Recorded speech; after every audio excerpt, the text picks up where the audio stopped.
So in the same discipline, after that, again, he was experienced the para and apara bhakti, and he went beyond the three gunas, right? The satagun, rajagun, and tamagun. Remember, I make you guys understand that it's like a one is aeroplane, one is a car, and one is a bicycle. So, but all three are on the same plane. They are all on the earth, right? So they are all on the human body with the five elements. And here, to reach the God, we have to cross that all levels. So it doesn't matter whatever guna we have attached problems with all the gunas. If the satoguna is too much, we become very egoistic. Rajoguna is too much, we are busy in show-offing and enjoying the life. And tamoguna brings the laziness in the body. So all the three are in the same plane, but one is little faster and other one a little slower than that. So these were the three gunas. And then the para and apara bhakti, we talked about that. Videhi bhakti and para bhakti. So what was that? That videhi apara bhakti was that you are doing a puja, the ritualistic things, and you are not going beyond a certain level. And in Parabhakti, when we were talking, remember we talked about all the four Karma Yoga and Bhakti Yoga and Gyan Yoga. We talked about everything, that how with the different path you can reach the God. And at last we agreed that the Bhakti Yoga was the easiest path to go. Remember, I gave an example there that you need to go towards the sun, but going towards the sun doesn't mean that you are eliminating moon and stars from your life. When sun comes out, the moon and stars are already there. So it's the easiest path. You have to just focus yourself towards the God. So we talked about all that. In the same thing, when he was doing bhakti for Kalima, he treated her like a mother. It was a motherly love, mother and son. When he went towards the Ram Bhakti, when he did Ramji, at that time he became a sevak, like Hanuman. He started behaving like a servant of the God. But the beautiful bhakti was when he became one with the Krishna. Can anybody tell me why with the Krishna is very beautiful? Krishna devotees? Because he started treating Ma like his like premika, like that, Yeah, Madhur like Bhava. Radha, Madhur Yeah, Bhava. very, very beautiful Madhur Bhava, sweet. Because that Yeah. relationship is with the sweet. Whenever we see Krishna, how we feel? We feel with love, attachment, and Krishna Mm. feels very near to us. Doesn't matter if the Krishna is a baby or the Krishna is a big Krishna, right? It doesn't matter. I don't know who's calling me. So doesn't matter the Krishna is a baby or Krishna is a bigger Krishna. Every feature of Krishna is very attractive. And the Krishna which I love, the Gita Krishna, that is also attractive, like how he speaks about Gita and everything. That is also his attraction. So he went towards the Krishna love. So Krishna love, what happened? That if you start loving Krishna, then you have to love everything. You have to love jungle because Krishna used to every day go. You need to love all the trees, the greenery, the nature around you. Then you have to love animals. Krishna used to love cow. So if you love Krishna, you will start loving everything around you. So that kind of passion started coming inside him. That his bhakti was not only towards Krishna, it was like it, it was for everything around him. He started loving everything. Then, when you love Krishna, you consider yourself as one of the gopis of Krishna, the maids of Krishna, the milkmaids, right? The gopis, like that you consider yourself. So, when you love Krishna, the gender, now we have to understand the gender part here.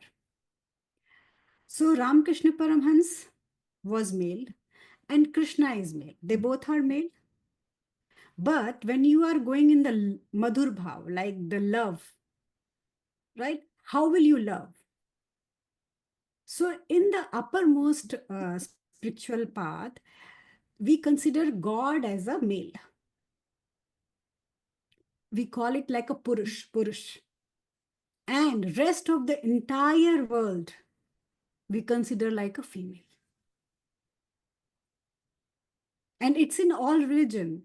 When you go towards the God, because I have heard the Muslim Sufi songs, if you hear, in all the songs, they call themselves like Diwani of the God. All the saints used to call themselves that I am trying to meet my Pia. Pia means what? Husband. And they were male saints. So all the saints, when they go very deep into the bhakti, they consider themselves as a female and the God as a male. So Ramakrishna Paramhans went onto that path. For that, they're like Bulle Shah's all the songs, he have considered himself as a female. Ras Khan has considered himself as a female. Many places, Kabir has said that I am a female. Meera already told, but she was a female, that Krishna is a male for her. So we consider like that supreme power is a male and rest of the entire world is like female. So he went into that bhav. And they say that he went so deeper into that bhav, he considered himself like a woman. He started dressing up like a woman, started wearing all the jewelries like a woman. And somewhere I read, I don't know, somewhere I read about it, that he started like his body was also transforming itself like a woman in that bhav. That bhava was so deep inside him. So when he worshipped Krishna, he changed himself entirely like a female.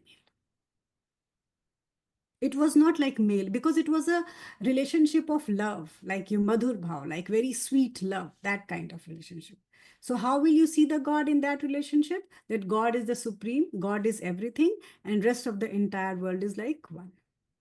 So he went into that depth.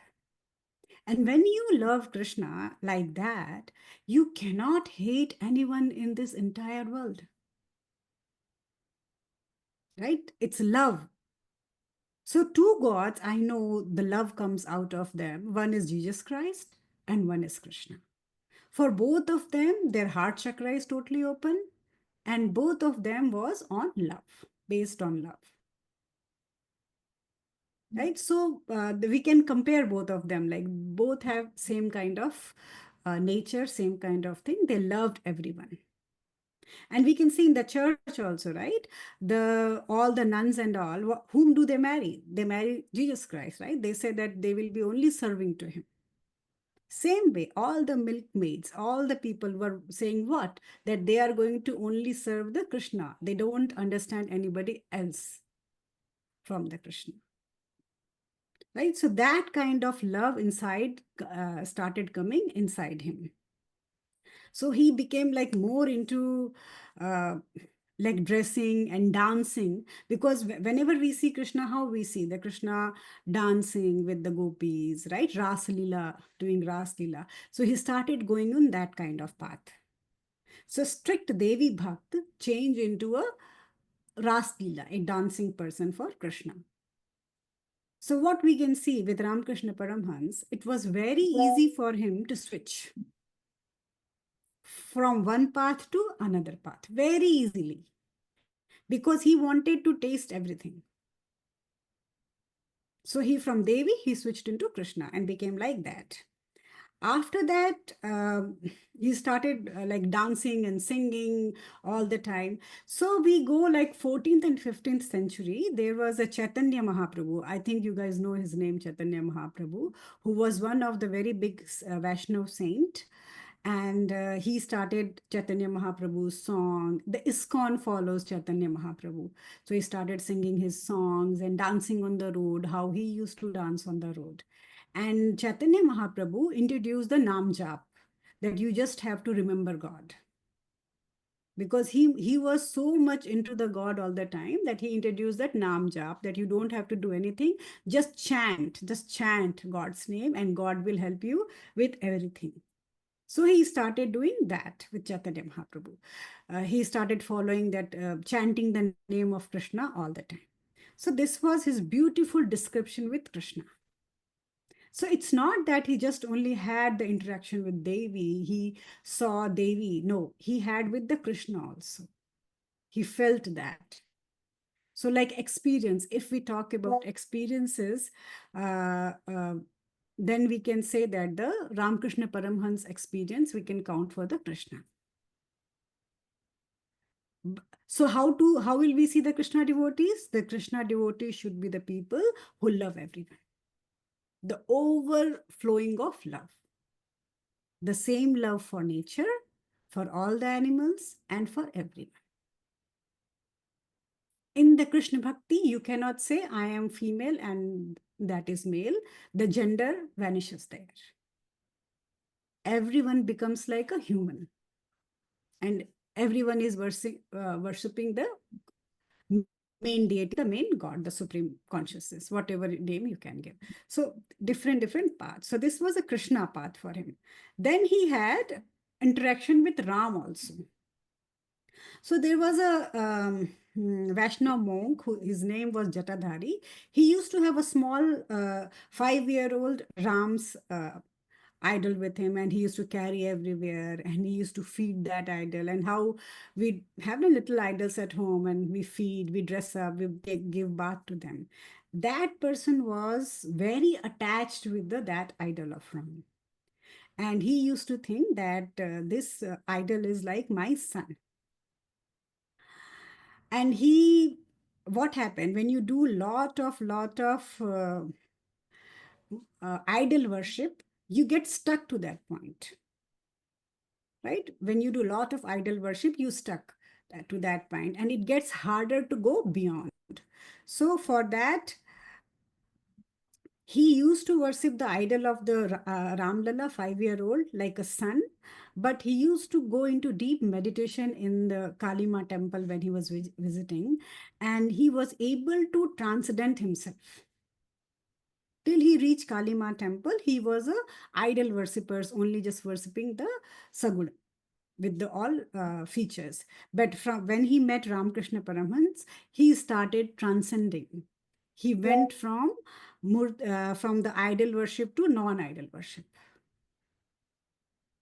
He got a jump in his spiritual life. So Ramakrishna Paramhans, when Ramakrishna Paramhans saw that person playing with the idol all the time, Ramakrishna Paramhans also started playing with that 5-year-old idol of Ram, and he also started spending more time with that idol and thinking that this idol is mine, and loving, uh, uh, you, loving it. And at that time, it came inside him that the closest bhakt of Ram is the Hanuman.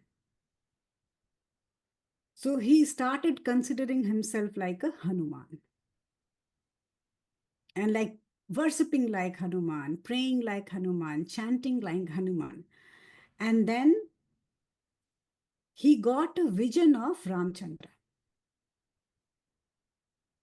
So Ramakrishna Paramhans got a vision of Ramchandra. He saw that how Ram is like the supreme consciousness. How the Ram is like a Brahm. He saw Ram. And after that, when that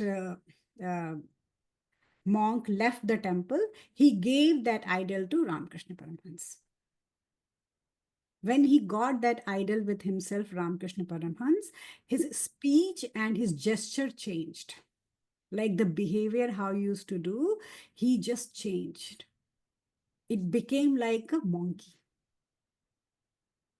He went so deep inside Hanuman, he started considering himself that I am the Hanuman, I am the monkey, that his speech, his body gesture, everything changed. And he went in that position, considering himself as a Hanuman, as a monkey, he went into the Samadhi. So with the Krishna, he had changes in his body. With the Ram also, he had changes in his body. So he was very much flexible to change himself. So in the spirituality, we need to be very flexible. We can learn from him that, okay, whoever comes in front, let's try to get the experience, what kind of experience that thing is bringing to us.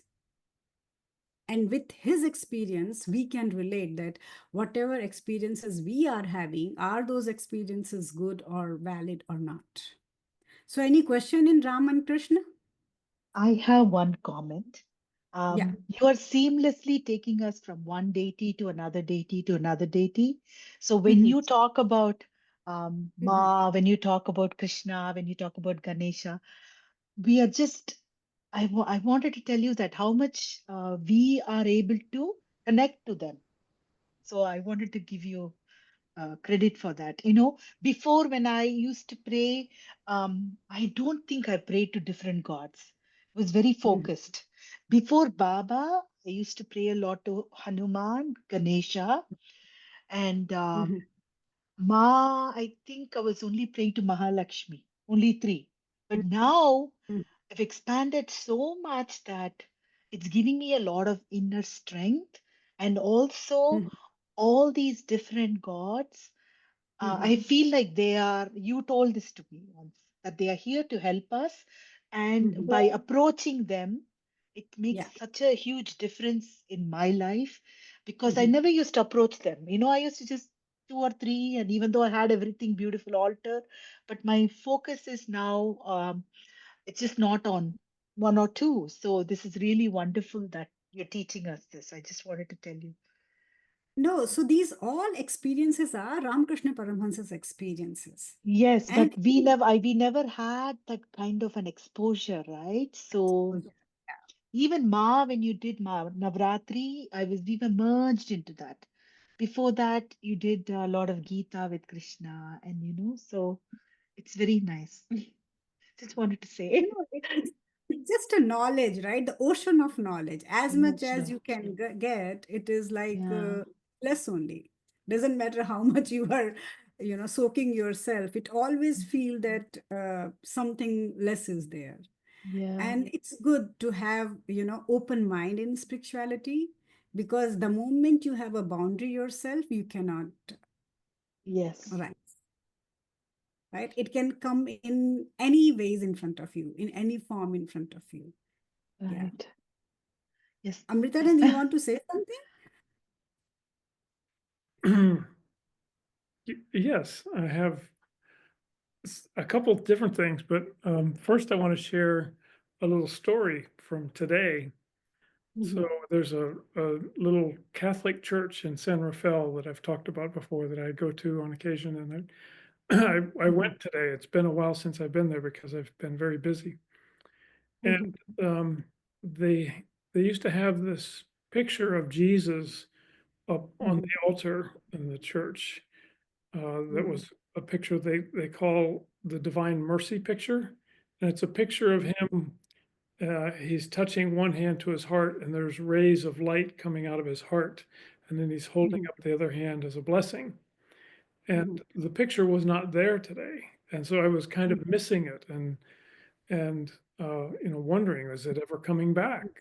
And what will happen? And after I had been there for, I think, close to an hour, I decided I wanted to go check out the little store next door. And mhm, it's supposed to close at 3:30, but it was almost 4 o'clock and they were still open. So I went in there and I started just poking around the store a little bit, and I picked up this little pamphlet about the novena. It's mhm, a set of prayers that it's about basically the 9 nights of the Divine Mother. I mean, it's so obvious to me that it came from the Indian tradition, and they do the same kind of thing as Navaratri. mhm, And I decided, oh, I'm going to buy this little pamphlet. It was only 50 cents. And I took it up to the counter to buy it. And the lady recognized, well, this person seems devoted to this. Do you know we have these free pictures over here that we're giving out today? And so they gave me a free 8x10 picture. This is a picture of the one that used to be on the altar. And so it's the oh, Divine Mercy picture with you can see the rays of light coming out from his heart. And I'm Yeah. that I have that, and I will get it framed now. So it's Yeah, bring it to retreat. It will be very beautiful. Yeah. yeah, and I think, along those lines, it's a healing kind of thing. At least for me, this picture has something like that in it. And Jesus, of course, had a lot of healing powers, and Mhm. so yeah, it is quite fitting to have that at the retreat. What's the guy from Tiruvannamalai? I'm not. Trivananthamala, yeah. Yeah, so I was reading his book last night, and he was talking about, how Ramakrishna is all about the bhakti. It's kind of, I mean, he had other things that came through him, but that was his path. And so he was saying how it's not different from finding your way to the self in these other approaches, like what he teaches. And what he said about the bhakti path is, at its deepest form, it's really a very deep surrender. And at that point, when you are able to surrender completely and turn everything over to the divine, all of a sudden there can be this losing yourself. And in that, you find that you are nothing but the vastness, or nothing but the divine deity that you were devoting to. And so, in that sense, finding the self is the same as the way that it's taught in his tradition, which is more of a jnana yogi kind of approach, where you just kind of keep asking, who am I? Who am I? And I find that interesting always when I hear people talk about or read things where it's combining different paths and saying what they have in common, and they're all going to this same place. And like you were speaking of, Vidya, that, having now a broader perspective on the different deities and which ones can do this and that, or how you can connect with them, that's on the way to just completely losing your sense of identity and dropping into the oneness with, it may be with one specific deity, or it might be with several. And so I really feel that even as I speak of it, like that's my heart's desire, is to just allow that connection with the deepest part of our oneness and unity to all of life, and allow it to just blossom inside of me. And so it can have, the bhakti path can work toward that, and so can deep meditation, which drops me into the vastness, and so can following these inquiries, like, who am I? Who am I? And finding out that there's actually nobody there, nothing there. So I just wanted to throw that in, that Ramakrishna was just another version of coming at this from a different angle. Yeah. Yeah. Yeah. And in the retreat, we are going to, I'm trying to, I'll try to take everyone into deep devotion, and, see that people, like how to surrender. Like everybody comes to me and say, oh, I surrender. I said, God, you take over. Yeah, but what the surrender means, how you have to give everything, how you have to come that down, and how you have to merge yourself. That merging can happen only with the deep meditation or with the intense bhakti. They both can take you to that path. Or, if you're a karma yogi and you just don't think about your karma at all, just you are doing, no complaints, no anything. So we will be talking about everything, and I will be teaching to go into that kind of surrender. So let their God take over, because we all are holding ourselves so tightly. We are so scared from inside that we doesn't want to loosen up. And that tightness doesn't let us merge into the divine. If I talk about Ramakrishna Paramhans, look, who was he? He never went to school, right? He was not an educated person, just a priest of a temple. And look, after his death, we are still trying to understand him because he surrendered. So he got such a vast knowledge, fame, name, everything he got. People are usually worried that if I surrender, what will happen? This will happen if you surrender. This kind of things happen when you surrender. Like Vivekanand, who took the teaching of Ramakrishna Paramhans to the entire world. All Ramakrishna missions he started on the name of his guru. And he always said that I am not even a 10% of my guru, what he gave to me.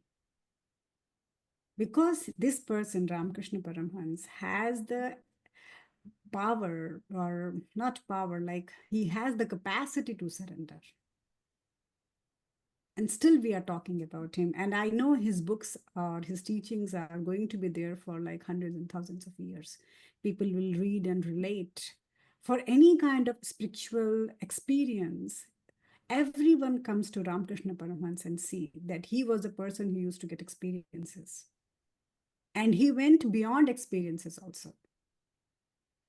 So he's, you know, a benchmark to check that you are having right path or not. So surrender have lot of power. And look how beautifully he surrenders. He surrenders with Krishna. He surrendered so nicely with Ram, with Kalima. With everyone, he was able to lose his identity and go into the God. So we all can learn from it. So till now when we were talking, so he was, remember when I think 3-4 sessions back, I told that there was a lady called Brahmani who came and who was teaching him. She taught him Tantra, and then she brought him towards the Vaishnavism, how to worship Krishna and Rama. So that lady, till the lady was there, he was doing pujas and tantras and all. So it was Dvat. It was two, right? He and the puja. He and the Ram. He and the Krishna. So that lady taught him to how with the path of Dvat, duality, how to merge into the God. She taught him that. Then when his time was, then another guru came. That guru was like a very funny guru. His name was Totapuri. He was a wandering monk. So we are worried, right? From where will we find a guru who will show us the path? If you are ready, the people will come to teach you. So he was ready. So now the Bhairavi's part in his life was done. So the Dvaita education was done. She taught him how to merge, you know, with Bhakti and all with the God. Now it was time for him to experience the Brahm, to experience the Advait, the pure oneness. Like when you go from Bhakti Marg, you be with your one and you think that, oh, I am with my God, right? So there is a slightly sense of duality there. But when you go in pure oneness, there's nothing else. Remember when we were talking about oneness, we said that it's one. It's not that two things are coming together and making one. No, it's just one. So now he was ready to experience that one. That one is there. So a new wandering monk came in his life from Himalayas. And he said that now this is the time for Ramakrishna Paramhans to go from the Sagun to Nirgun, from the form to the formless. And he had the Vedantic philosophy with him. He was a Vedantic teacher. So he came to Ramakrishna Paramhans and he started to, guide Ramakrishna Paramhans that you meditate like this, so you will go more higher in your spiritual path. And he started him teaching about the Brahm, the reality, the supreme consciousness. He started telling them that, okay, there is something called Brahm. Now you are ready to experience that part. But if you don't know, then how, if you experience also, you don't know what you experience. So he started telling. And then he started telling him that if you experience the Brahm, the supreme consciousness, you will come out of the cycle of death and birth. Means you will be liberated. Means you will get nirvana. So now you have to go towards that path. So in the Vedantic part, it's like neti, they say. Neti means no. Like how in the unclutch meditation we do. We unclutch everything. We say no to everything. Right? What do we do in the healing? During the healing part also, we are taking out the layers from ourselves and throwing those layers, right? We are saying, no, no, I am not this, I am not that, I am not this, I am not that. So he started teaching him that I am not this, I am not that. It's called in language, neti neti. So he started giving him knowledge now. Till now, he get the knowledge of Tantra, Vaishnava tradition. Now the new person was giving him like real knowledge, that how the mind works, what are the five senses, what is the consciousness, like how the intelligence work, what does the meaning of the samadhi, what is the bliss. He started telling him everything. And then what does the I mean? Who am I? What does the mind means, like all those things, like how you have to come out of this, because Ramakrishna Paramhans was at that time ready to get this kind of knowledge. So the real person came in his life. And then the story with the Totaram is what, that Ramakrishna Paramhans, whenever he used to close his eyes, he used to see Kalima. So much attached to Kalima, the moment he will close his eye and Kalima will appear, and then he will start looking at her. So they say that Ramakrishna Paramhans, Totaram gave a sword to Ramakrishna Paramhans, that when you see Kali, when you close your eyes, cut Kali with the sword. So what does it mean? That you need to go beyond of the form. You need to go beyond of the murti. So he taught him. So they say that he gave him a sword, but the giving a sword means he gave him the knowledge of sword. He touched here very hard. And he said that if you see Kali coming here, just remove the Kali. Like how we say when we do unclutch. I always say, if you see God coming there, unclutch the God. Unclutch whatever come inside you. Because that is making, that thing is not letting you make more progress. So you have to cut that thing. So Totapuri taught him that when the Kali comes inside you, you have to cut the Kali.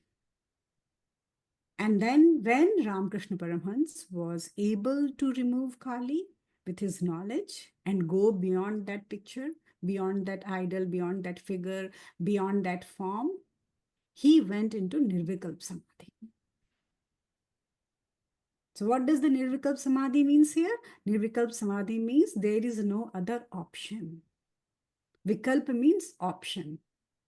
So Nirvikalp means no options left. So there is nothing else where you can hold, which you can see, which you can pray. Nothing was left. And he went into Nirvikalp Samadhi. That was his first oneness experience. So with the help of Totaram, he taught him how to go into that space. So as long as he was ready, different gurus, different people were coming and giving him beautiful knowledge. And when he went in that space, it is said that he was in Samadhi for like more than 24 hours, like very long hours. He felt the bliss. You cannot feel bliss till you reach the Nirvikalp Samadhi. You can be happy. Maybe you can have a little bit joy. But for feeling bliss, you need to touch the Samadhi state. And it's a human nature. Our nature is to become blissful. So if we are not able to experience bliss, it means we are missing many things in our life. That is our nature. What is it? Sat Chit Anand. Anand is our nature. Bliss is our nature. So for getting the pure taste of bliss, we need to go in Samadhi. Before that, it can. Yeah. It's not that we become blissful. It's that we remove things out of the way from the bliss coming forth. Yeah. The neti, you are just saying no to everything, and suddenly nothing is left and you become blissful. So knowledge path. So with the knowledge path, you can become the blissful. And there he understood the ocean of consciousness, the ocean of consciousness, which is full of love and compassion. So when you reach that stage, then the real love starts. The compassion flows out of you. At that level, you cannot discriminate anyone. You love everything, everyone. Everyone is important for you. So he reached to that height. And then when he went there, it must be so hard for him, right? So much attached to the deity Kali, with the Kali Murti, so much attached. And he broke and he went to that level. He went into the nothingness, disappeared into nothingness. Right? We talk about nothingness, right? That is the nothingness. And there is nothing left. And then after that, after that, he came back and he worshipped Kali after that also. After that beautiful experience, he was able to again go and worship the Devi, do the Murti Puja. But he had that taste. So when you have that taste, you can go again and again there. So they say that he used to go in ecstasy very, almost every day. He used to go in Samadhi. While dancing, while doing puja, even while talking with someone, his eyes will close and he'll fall down on the floor. And some people used to think that he's, some kind of disease.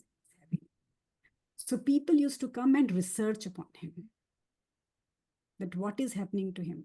Many times in the ecstasy, he was not even breathing. His breathing also used to stop. And after some time, he used to come back. And what happened? In his eyes, everything was equal. Then he started telling everyone that in this cup there is Devi, in the cat there is Devi, in the table it's God. Like everything doesn't matter, it's a living thing or non-living thing. He had that feeling that everything is full of consciousness. Like everything is Devi means what? He didn't have a word to say consciousness or Chetana. So for him, everything was Devi. And we know who is Devi is a pure consciousness. So everything was full of pure consciousness. So no discrimination at all.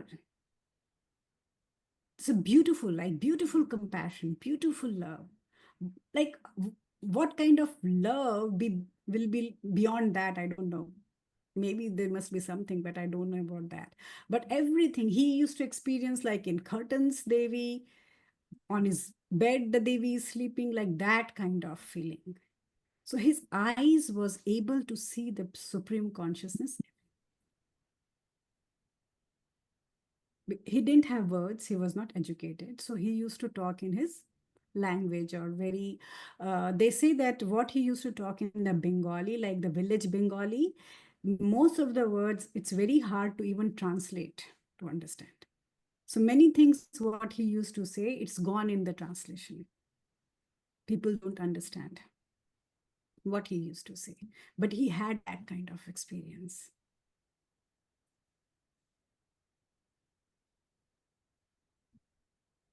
And then when these kind of people, when they go into such a deep state, after that he came out of that state. And he started teaching people. He started telling people that, okay, this is the God, this is the Brahma, how it feels. So all Vivekananda and all were his. He would have left his life in that stage and gone. But look how great Karma Yogi he was. From that stage, he came back, again started worshipping in the temple, again started doing everything and teaching people. And because of him, many of his disciples were enlightened. Not only Vivekananda became very famous, but many of his disciples became enlightened because of him, with his touch. with his thing. And people claim that when they used to see him, they used to see Devi inside him. It used to feel like that Devi is sleeping and Devi is sitting. The people used to have that glimpse inside his body. So he was so much merged with the God all the time. And the Totapuri, it's written about Totapuri also, that he was the leader of 700 sannyasis. So he was not a very small sannyasi. He was like, very leader of 700 sannyasis. And Totapuri also had little bit ego, that so many sannyasis come under me. And then he had little bit ego that I am a Vedanti. I can go into Nirvikalp Samadhi, I am a Vedanti. But when he met Ramakrishna Paramhans and he saw that how easily Ramakrishna Paramhans went into Nirvikalp Samadhi, and after that he came out and again started his regular life without any show off, without any ego. So Totapuri's ego broke there. He used to think that I am the supreme, like I know everything, I'm so big. But after meeting Ramakrishna Paramhans, his ego came down. That I worked for like years and years and lived in Himalayas, then I went into this stage. This priest working in the temple and fighting with the people all the time, and so easily he can switch into the Nirvikalp Samadhi. So the proud he had, his proud also came down. So sometime God send you to teach someone, sometime it break the teacher's pride also. The teachers also come down from there. That okay, the disciple is so good. The disciple, it's so easy to teach the disciple that the disciple is learning everything so fast. So the teacher's pride also came down.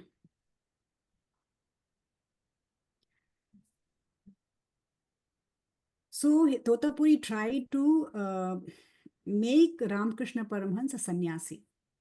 So Ramakrishna Param was so innocent soul. He for everything he used to say, I have to ask Devi. I have to go and ask Ma. Whatever she says, I will do that. He went to the ask Devi, and then all the preparation for him to become a sannyasi was ready to do. And then at that day, when it was the time for him to get initiated into sannyasi means what? That you're renouncing everything. Now you will be wandering. You cannot stay at one place. You will not be doing anything. At that time, he saw somebody coming out from the flame of they were doing a yagya for making him sannyasi. He saw somebody came out from the yag, and his entire body was like dark color and eyes were big. And when he saw him in the burning flames and he was doing the rituals, suddenly inside him, during the doing rituals, all the attachment to all his family members vanished. So why we become sannyasi? To remove all the attachment from ourselves, that we are not attached to anyone. So while doing the yagya only, he felt like that all the attachments are going out of his body, that he's not attached to anything. And after that, he stood and he said that I don't need to become a sannyasi. I'm not attached to anything. Like we say, the sannyas is the highest order, right? Spiritual order, the sannyasis, they are leaving, renouncing everything. He went on that path and then he said, no, I don't have to become a sannyasi to renounce everything. I can stay in temple and renounce everything.